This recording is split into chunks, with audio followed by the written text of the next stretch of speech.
Espero que vocês estejam acompanhando todos os episódios dessa série. No primeiro deles, nós falamos sobre o mundo on demand. O mundo on demand é aquele mundo onde nós nos colocamos no controle de tudo. Afinal, a expressão on demand significa sob demanda ou pronta entrega. Sou eu no controle de todas as coisas. Eu determino, eu estabeleço os caminhos. Sou eu que mando na minha própria vida. Eu me autodetermino. Eu sou o senhor do meu destino. Esse é o mundo, a cultura on demand. No segundo episódio, nós tratamos do Deus on demand. Vocês observaram, ou puderem observar, o Deus aí tem as duas vogais E e U em caixa alta. Porque a nossa tentativa foi mostrar o que acontece quando nós colocamos toda a nossa dedicação e toda a nossa submissão ao nosso ego, ao nosso eu faminto, e trocamos a nossa rendição a Deus pela nossa submissão ao nosso próprio eu. E hoje nós vamos conversar, nosso terceiro episódio, ou terceira mensagem dessa série, a respeito do propósito on demand. Uma coisa está amarrada à outra e vocês vão perceber no decorrer da mensagem como que esses episódios estão entrelaçados. Qual é o sentido? Qual é o propósito da sua vida? Você já parou para pensar em algum momento sobre isso? A grande questão, por exemplo, da filosofia e a grande questão da religião é essa grande questão. Qual é o propósito da vida? Afinal de contas, por que nós existimos? Por que nós existimos? Eu não sei você, mas eu muitas vezes já me deparei com esse questionamento e pensei, e refleti. Será que eu sei qual é de fato o sentido da minha existência? Pesquisadores de uma universidade norte-americana, a Universidade Johns Hopkins, fizeram uma entrevista com 8.000 estudantes em 48 universidades. E a pergunta deles foi exatamente essa: qual o sentido da vida? Qual o propósito da vida de vocês? E aí você pode pensar, em se tratando de universitários, as mais diferentes perguntas ou respostas. Por exemplo, qual é o seu grande propósito ou objetivo de vida? Ter uma carreira bem-sucedida? Conquistar as vagas mais disputadas naquela multinacional? Ganhar muito dinheiro? Então, as respostas podem ser variadas, diferentes. E orbitar exatamente essa questão do ter, do possuir, do conquistar. Mas, interessantemente, 75%, a maioria esmagadora desses estudantes, disseram que o maior objetivo da vida deles é ter um objetivo na vida deles. Impressionante. Porque o nosso coração anseia por significado. Repito, não sei se você já parou para refletir sobre isso, mas qual o sentido? Qual o objetivo? Por que você existe? Eu acredito que você tem feito esses questionamentos.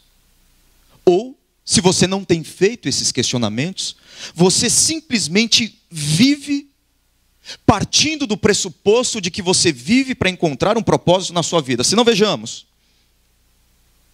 Por que você se relaciona? Por que você namora? Por que você casa? Por que você compra? Por que você consome? Por que você estuda? Por que você trabalha?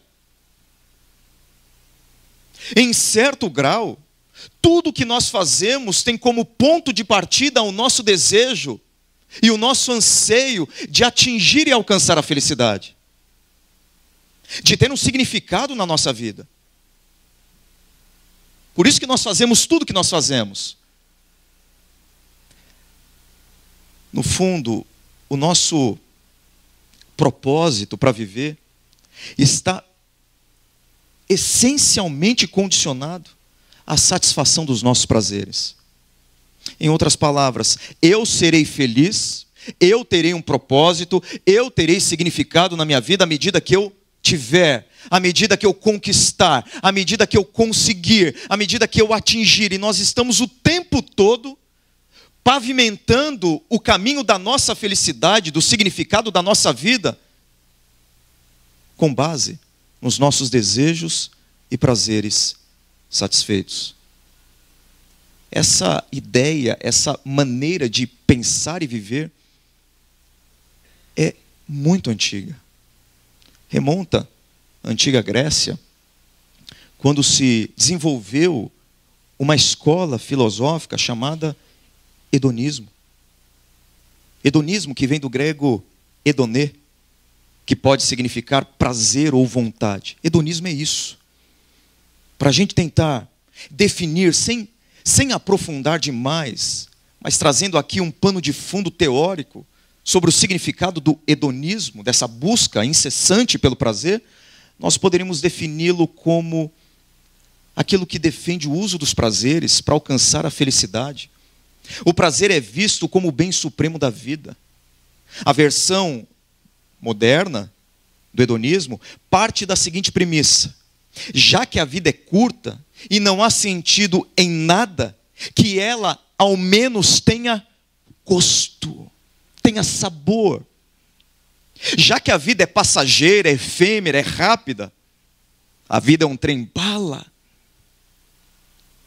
E já que não existe sentido para nada nessa vida, partindo de um naturalismo filosófico de que Deus não existe, então nós precisamos fazer com que a vida valha a pena. Nós precisamos saborear a vida. Nós precisamos sorver todas as gotas desse cálice chamado prazer. Afinal de contas, é para isso que nós existimos, para satisfazer desejos e prazeres. Um pensador do nosso tempo, cantor Lulu Santos, na verdade, disse isso numa música que fala dessa visão hedonista da realidade e da existência. Hoje o tempo voa, amor, escorre pelas mãos, mesmo sem se sentir. Você está cantando na cabeça que eu sei. Não há tempo que volte, amor. Vamos viver tudo o que há para viver. Vamos nos permitir. É isso. A vida é curta. Então curta a sua vida, se permita, faça aquilo que você quer, que você deseja, que você sonha. O tempo não volta, o tempo voa. Então é tempo de curtir, de celebrar e de fazer tudo aquilo que nós queremos. Tudo aquilo que faz com que os seus olhos brilhem, ou o seu coração disparar. Aproveite, experimente, celebre. Alguns já ouviram ou já leram essa expressão em algum lugar, carpe diem, ficou muito famosa. É uma expressão em latim que significa aproveite o dia, aproveite o seu dia. A primeira vez que eu ouvi carpe diem foi no filme Sociedade dos Poetas Mortos. Quem não assistiu o filme, indico. Filmaço. E eu lembro do professor, o John Keating, interpretado pelo Robin Williams, explicando o significado do carpe diem, professor nada ortodoxo. E ele diz assim: somos pasto para vermes, rapazes. Tornem a vida de vocês extraordinária. Isso é carpe diem. É um convite para você aproveitar o momento, o agora, um instante, da maneira mais intensa possível, porque afinal de contas a vida é passageira. E se nós somos apenas pasto para vermes, se não existe sentido na vida, se não há um objetivo, se não há um propósito, então a única coisa que nós temos que fazer é comer e beber, porque amanhã morreremos. É celebrar a vida um instante, o prazer imediato. Tem um lado bom do carpe diem. Claro que tem um lado bom. Nós temos que celebrar a vida. Ou não? A vida é uma dádiva, a vida é uma bênção. Perguntar aqui quem quer morrer, ninguém quer morrer. A vida pode estar terrível.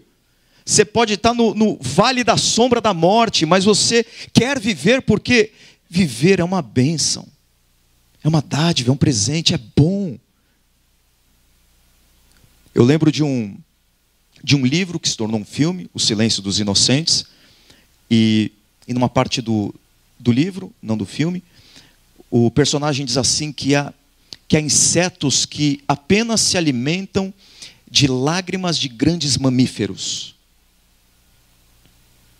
E tem gente, mesmo nós, discípulos de Jesus, que passam a vida toda se alimentando de lágrimas.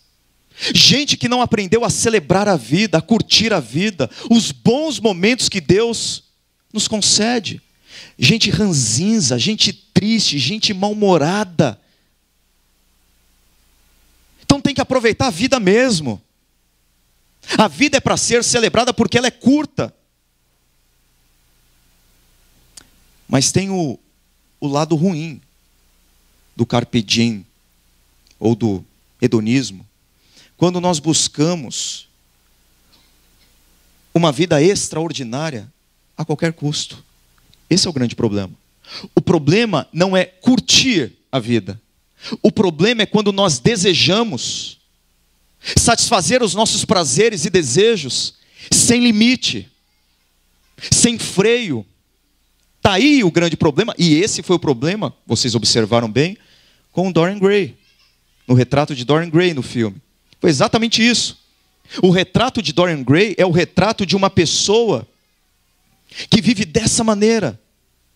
Tenta celebrar a vida, mas faz sem nenhum freio. Eu não me esqueço de algumas cenas iniciais do filme. É muito interessante. Para vocês verem que toda a degradação moral de Dorian Gray foi um processo. A feiura do retrato de Dorian Gray foi sendo produzido paulatinamente. Isso traz uma grande lição para a gente. Uma grande lição. Porque no comecinho do filme, no comecinho da vida dele, ele que se tornou um milionário, um rapaz inocente até então, ele é aconselhado por algumas pessoas, principalmente por um lord chamado Henry Wotton.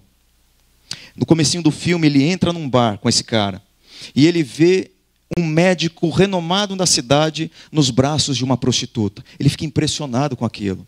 Então, Henry Wotton diz o seguinte para Gray: não há vergonha no prazer, Sr. Gray. Esse homem só quer ser feliz. Ao comportar-se bem, raramente se é feliz. Alguns segundos mais à frente, no mesmo bar, ele enxerga uma donzela entrando pela porta daquele bar. Ele olha para ela e ela olha para ele. E parece que ali há um clima entre eles. Henry Wotton, mais uma vez, incentiva Gray a ir até a mulher. Ele diz: vai lá, ela está olhando para você. Vai, levanta, rapaz. Vira homem, vai. E aí, ele observa um senhor atrás dessa jovem, e ele pressupõe que aquele senhor era o esposo dela. E ele faz esse comentário com o Sr. Wotton: pode ser o esposo dessa mulher. Eu não vou até lá. E com raiva no olhar, Wotton diz o seguinte para Dorian Gray: a vida é um momento, não há outra vida. Então faça arder sempre com a mais árdua das chamas. Faça arder. Não importa de onde ela vem, quem ela é, qual é o marido dela, você tem que aproveitar porque a vida é curta. Faça arder a vida. Até que ele, depois de muito ser atingido e de ceder muito, se vende para os prazeres e para uma vida completamente hedonista, sem freios. O que se segue é isso daí. Well, Basil, it's quite the best thing you've done.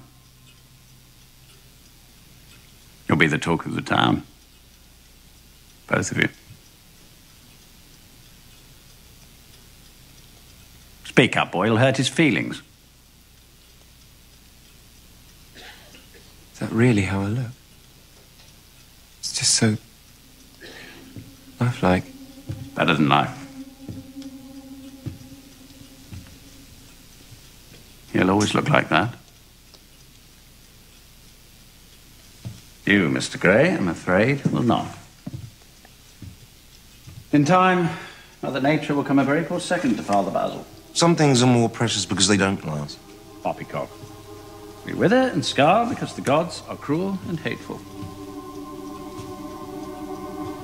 Or perhaps I should nail my soul to the devil's altar. Remain as you are. Fair trade. How about another gin instead?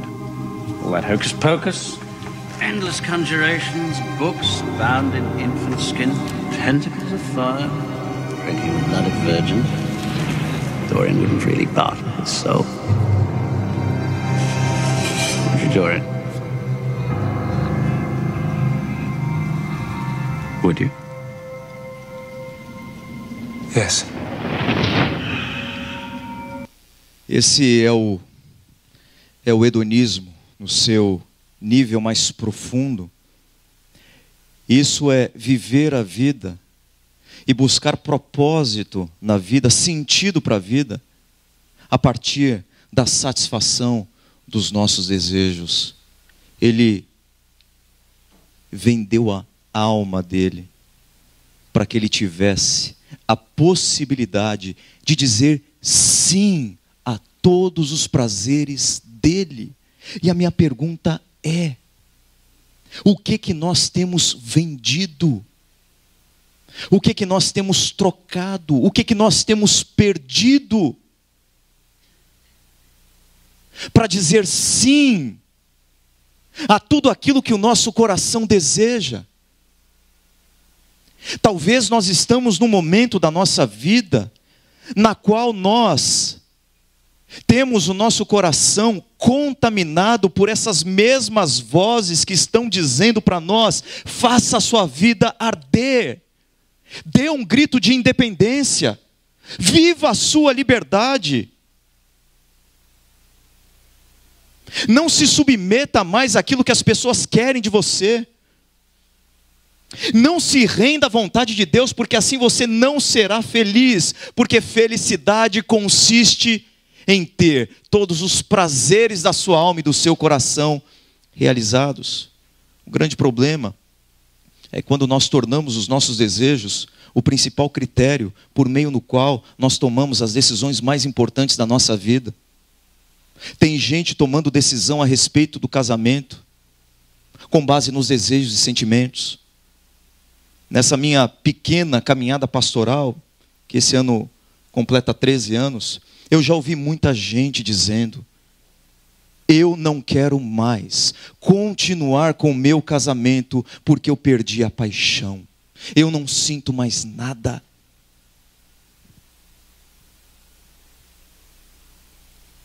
E esse é um grande perigo. Quando nós tomamos decisões a respeito do nosso casamento a partir do que nós sentimos, é um perigo grande, porque nós somos instáveis emocionalmente, nós somos gangorras emocionais, nós não podemos submeter algo tão sério àquilo que nós sentimos. Não confie no seu coração e nos seus desejos. Não são os seus desejos que sustentam o seu casamento, é a sua decisão que solidifica os seus sentimentos. Não estruture a sua vida em cima de fundamentos tão frágeis e porosos como os seus sentimentos e os meus. Nós continuamos vendendo coisas importantes para satisfazer os nossos prazeres e nós não estamos percebendo isso. Até trabalho. Essa semana eu conversei com uma pessoa que disse para mim: eu não quero mais continuar onde eu estou, porque eu não tenho mais prazer naquilo que eu estou fazendo. Conquanto eu acredite que muita gente não se sente parte daquilo, ou com vontade de fazer aquilo, e pode inclusive se mudar para uma outra área e ser muito bem sucedido e muito bem sucedida, nós temos que tomar cuidado para não estabelecer a nossa rota profissional apenas com base no que nós sentimos, nas nossas paixões. Porque o que você está dizendo, se essa é a sua afirmação também, é que os seus sentimentos vão determinar a sua carreira profissional, mas a vida não é assim. Muitos jovens passam por essa crise de quererem fazer apenas aquilo que eles querem fazer. Mas a vida não é composta apenas por decisões que eu tomo porque eu quero tomar, ou coisas que eu tenho que fazer porque eu sinto vontade de fazer. Eu preciso tomar decisões e fazer algumas coisas, não porque eu tenho vontade, mas porque eu tenho que fazer, é o meu compromisso. Até vir à igreja. Hoje eu não estou afim de ir. Hoje eu não estou afim de orar. Hoje eu não estou afim de ler a Bíblia. A vida não pode ser construída com eu estou afim. Senão nada vai funcionar na sua vida. Quem viveu uma vida hedonista, antes que esse termo sequer existisse, foi Salomão, filho do rei Davi. E Salomão escreve um livro chamado Eclesiastes, que significa o pregador ou mestre. E nesse livro, Salomão se propõe a buscar o sentido da vida dele, a satisfação nos seus desejos. Então ele diz: eu vou ser feliz agora, capítulo 2 de Eclesiastes.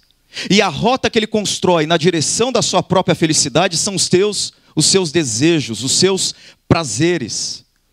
Mas tem um dado aqui interessantíssimo e importantíssimo no livro de Eclesiastes. Você pode ler Eclesiastes e pensar que Eclesiastes é um livro mal-humorado, ácido, pessimista. E você fala, mas por que Deus permitiu que um livro cuja premissa principal é tudo é vaidade, tudo é inútil, nada vale a pena, estivesse na Bíblia? Aí você se lembra dessa expressão aí, que ocorre 28 vezes no livro de Eclesiastes: debaixo do sol. Debaixo do sol, debaixo do sol. O que é debaixo do sol? Debaixo do sol é uma vida sem Deus. Esse é o sentido, esse é o significado. É um mundo meramente material, humano, no qual Deus não tem nenhuma influência. O mundo debaixo do sol, debaixo do céu, onde Deus não está, é o mundo de Salomão agora. Então, quando você ler o livro de Eclesiastes e perceber algumas coisas estranhas para alguém que diz temer a Deus, você se lembre que a proposta de Salomão no livro de Eclesiastes é fazer uma leitura da vida sem que Deus participe dessa leitura, sem que Deus seja os óculos através dos quais essa leitura é feita, ok? Isso é importante. A partir do momento que Salomão estabelece esse mundo sem Deus, o mundo debaixo do sol, ele arruma um projeto para a vida dele, um propósito, e assim acontece conosco também. Quando Deus não faz parte da nossa vida e não estabelece para nós qual é o nosso propósito, nós estabelecemos o nosso propósito para nós mesmos. Repito, o ser humano é um ser adorador por natureza. Quando o ser humano para de adorar ao Deus Criador, o ser humano não para de adorar. O ser humano apenas substitui o objeto da sua adoração. Isso vale também para os nossos propósitos. Então, se Deus não faz parte da minha vida e eu mando na minha vida, eu também estabeleço qual é o projeto de vida que eu quero para mim mesmo. Em Eclesiastes 2, Salomão diz: o meu projeto de vida é esse aqui agora. Eu disse a mim mesmo: venha, experimente a alegria, descubra as coisas boas da vida. Carpe diem. Vamos viver a vida. Tempo voa. Vamos nos permitir. É o que Salomão está dizendo aqui em outras palavras. Mas ele já dá a resposta. Está aí a resposta. Então, buscar propósito de vida debaixo do sol, ou seja, sem Deus, e afirmar que esse propósito de vida é satisfazer aquilo que eu quero, é mandar na minha vida, no meu nariz, e não permitir que ninguém interfira na minha felicidade, nem Deus, dá nisso aí. Mas isso também se revelou inútil. E agora Salomão vai apresentar os caminhos que ele tentou encontrar a felicidade. É isso que ele vai fazer em todo o capítulo 2 de Eclesiastes.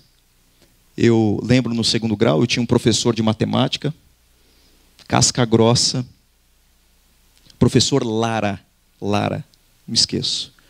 Era interessante que na prova, quando a gente fazia a prova, e não tinha rasuras na prova, contas feitas e tal, fórmulas, porque a gente geralmente em prova de matemática, avaliação de matemática, a gente vai escrevendo. Ah, rapaz, quando não tinha, ele via aquela folha branquinha, bonitinha, só o resultado lá. Sabe qual era a pergunta dele para mim? Para a gente, né? Como que você chegou nesse resultado? Aí dava até frio na espinha. O que Salomão está fazendo é isso. Salomão apresenta o resultado e ele diz: agora eu vou mostrar para vocês como que eu cheguei nesse resultado. Então, caminhemos aqui com Salomão, nessa busca, nessa procura por felicidade e sentido na vida. Primeiro, ele fala da alegria sem dor. Concluir que o rir é loucura e alegria de nada vale. Alegria, riso. Parece que aqui Salomão fala de uma vida onde a dor não faz parte. E o hedonismo é isso. O hedonismo é a tentativa de aumentar o prazer e diminuir e suprimir a dor. Então, a felicidade é encontrada nessa diferença entre a diminuição da dor e o aumento do prazer. Está aí a felicidade. Ele diz: eu concluir que o rir é loucura e a alegria de nada vale. Por quê? Por uma razão simples: o sofrimento faz parte da vida. É impossível anular o sofrimento, a tristeza, a mágoa, o ressentimento, as feridas. Sofrer é o preço que nós pagamos por estarmos vivos. Por isso que ele diz: o rir é loucura e a alegria de nada vale, porque isso não ameniza o nosso sofrimento diante de uma existência que é efêmera e que às vezes não tem nenhum sentido. Um outro cantor e compositor, na música Amor para Recomeçar, o Frejá, estamos bem musicais hoje. Ele diz assim: quando você ficar triste, que seja por um dia e não um ano inteiro, e que você descubra que rir é bom, mas que rir de tudo é desespero. Então ele dá 2 conselhos aqui importantes, a nossa cultura falando conosco. Primeiro conselho é que você não tem que ficar se alimentando de lágrimas. Se você tiver que ficar triste, que seja por um dia e não um ano inteiro. O segundo conselho dele é esse aí. É tentar não esconder, não mascarar, não maquiar o seu sofrimento, porque não adianta. Toda tentativa de anular o nosso sofrimento, estampar um sorriso no nosso rosto, é uma tentativa inútil, porque muitas vezes nós estampamos um sorriso bonito no nosso rosto apenas para ocultar um coração altamente triste. Mas ele continua. E ele fala da mente anestesiada. Decidi entregar-me ao vinho e à extravagância. Então ele fala aqui da tentativa dele de preencher o vazio dele, encontrar a satisfação dele nas suas taças de Malbec argentino, reserva. Alguns até salivaram aí. Entreguei-me ao vinho e à extravagância. Eu quis ficar alegrinho. Eu quis que a minha mente fosse anestesiada. Eu quis esquecer dos meus problemas. Eu quis tranquilidade naquela semana estressante, cansativa, onde eu não estava aguentando mais, e aquele copo de vinho não foi apenas o copo de vinho, mas foi a paz que eu ingeri para esquecer dos meus problemas. E você pode substituir esse vinho aí por qualquer coisa que tente inebriar a sua mente, anestesiar a sua mente diante do fato de que você é efêmero, a sua vida é passageira.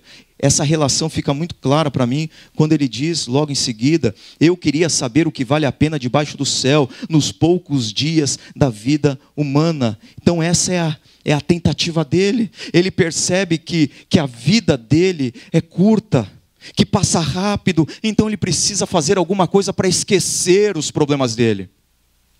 No seu caso pode não ser o vinho, No seu caso pode ser qualquer outra coisa que faça com que você esqueça dos seus problemas.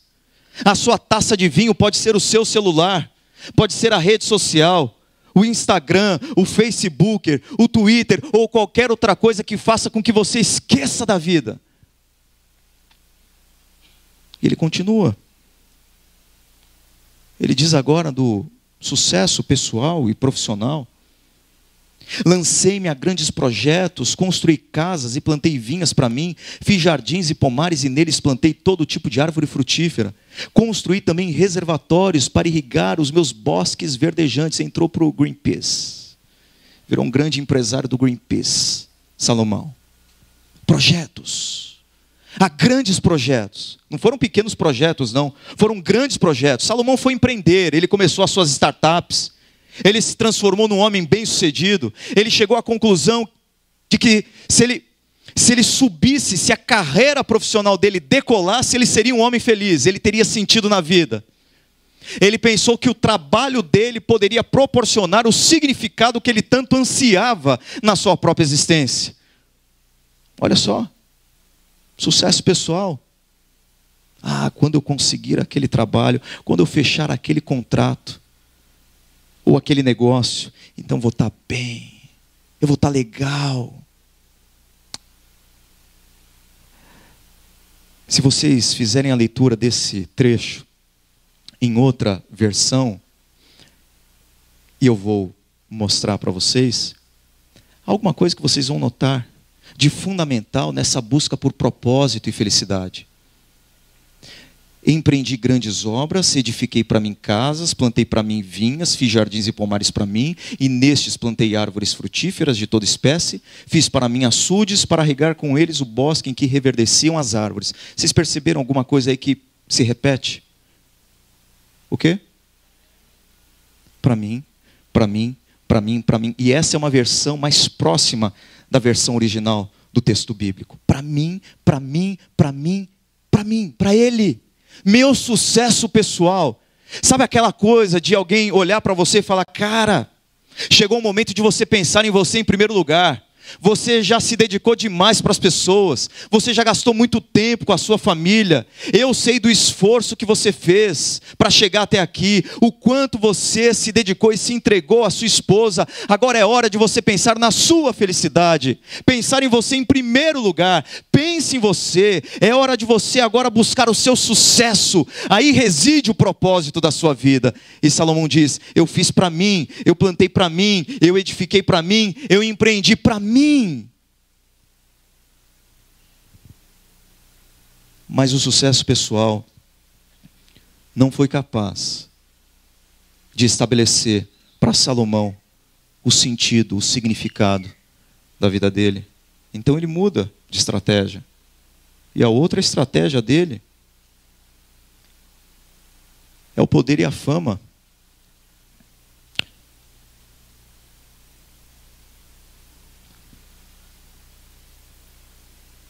Aqui. Olha o que ele diz: comprei escravos e escravas, e tive escravos que nasceram em minha casa. Além disso, tive também mais bois e ovelhas do que todos os que viveram antes de mim em Jerusalém. Tornei-me mais famoso e poderoso do que todos os que viveram em Jerusalém antes de mim, conservando comigo a minha sabedoria. Por duas vezes nós lemos Salomão dizendo: antes de mim, antes de mim. Ele está destacando que ele foi a pessoa mais poderosa e mais famosa do mundo. Não foi de Israel, não. Do mundo. A Bíblia diz que gente do mundo inteiro ia até Jerusalém para ouvir a respeito dos ensinamentos do sábio Salomão. Homem poderoso. Salomão tinha, alguns dizem 15 mil, 20 mil, outros 30 mil servos, que estavam sempre empenhados em atender aos caprichos de Salomão. Ele conquistou tudo que ele queria. Se nós queremos poder e nós achamos que subindo os degraus, os estratos da sociedade, nós estaremos lá no topo da pirâmide, em cima da torre, e seremos, e conquistaremos, e encontraremos o significado e o sentido da nossa vida. Salomão está olhando para a gente dizendo: vocês são tolos. O poder não vai fazer isso. E tem gente que quer ser poderosa porque não conseguiu ser amada. Então a única maneira das pessoas respeitarem-a é ele ou ela exercendo poder sobre essas pessoas. Por isso que o poder inebria, o poder faz com que os nossos olhos brilhem. Por isso que nós amamos o poder. Porque se as pessoas não nos amam pelo que nós somos, pelo menos elas vão nos respeitar por aquilo que nós alcançamos. Muitos correm atrás hoje de likes, de curtidas, de compartilhamentos, de amigos, de visualizações. A nossa cultura é essa cultura da visibilidade, da superexposição, onde as pessoas correm atrás disso o tempo todo e acham que o valor da vida delas, que o significado da vida delas está intimamente atrelado a poder e fama. E Salomão diz: não. E se existe alguém poderoso naquele tempo, esse alguém foi Salomão. Então ele muda de estratégia. Ele vai para o dinheiro. Ajuntei para mim prata e ouro, tesouros de reis e de províncias. A Bíblia diz que todos os utensílios do palácio de Salomão eram de ouro. Ouro. Tudo de ouro. Salomão foi um homem riquíssimo. Tão rico, mas tão rico que a prata no reinado de Salomão perdeu valor. Prata era que nem pedra, não tinha valor, porque era ouro para tudo que era lugar. E a gente achando que dinheiro traz felicidade. Eu ouvi uma vez uma pessoa dizendo: tá, não traz felicidade, mas faz a gente sofrer em Paris. Pode ser, mas não traz felicidade. Dinheiro. Quantas pessoas não fizeram aquela fezinha na Mega Sena da virada? Ah, se eu ganhar 200 milhões, aí os meus problemas estarão resolvidos. Do jeito que a Bíblia, do jeito que Jesus lida com o dinheiro, chamando o dinheiro de Deus. A única coisa que Jesus atribui poderes divinos, status divino, é ao dinheiro. Então esse negócio que se eu tiver muito dinheiro os meus problemas estarão resolvidos, Jesus fala para a gente que tendo muito dinheiro talvez os seus problemas comecem.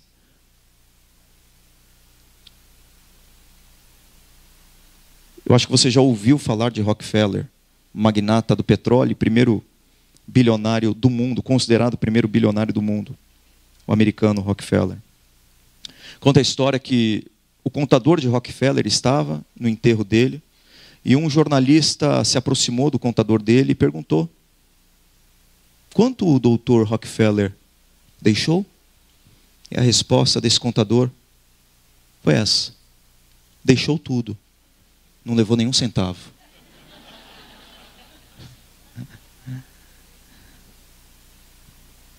Minha avó costumava dizer: caixão não tem gaveta. Você já viu caminhão de mudança em velório? Não tem.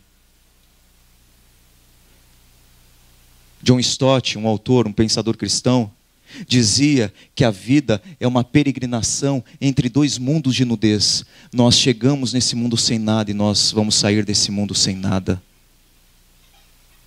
Salomão percebeu isso. E aí ele vê que o dinheiro, o ouro que ele tinha, não fazia nenhuma diferença para trazer a satisfação do coração e da alma dele. Então ele vai para o sexo, prazer sexual. Olha o que ele diz: servi-me também de um harém as delícias dos homens. E olha, se alguém teve prazer sexual nesse mundo foi esse cara aqui. Ele tinha 700 mulheres e 300 concubinas. Se sexo trouxesse felicidade, Salomão não seria o homem mais sábio do mundo, ele seria o homem mais feliz do mundo. Mas sabe qual é o problema de Salomão? Não era só a quantidade de mulheres que ele tinha, não. A grande questão de Salomão é que ele lida com o amor ou com o sexo de maneira utilitária. As mulheres eram bens de consumo para Salomão. No começo do capítulo ele diz assim: eu agora quero me satisfazer, eu quero a minha alegria, eu quero os meus desejos. Então todas as relações de Salomão eram relações utilitárias.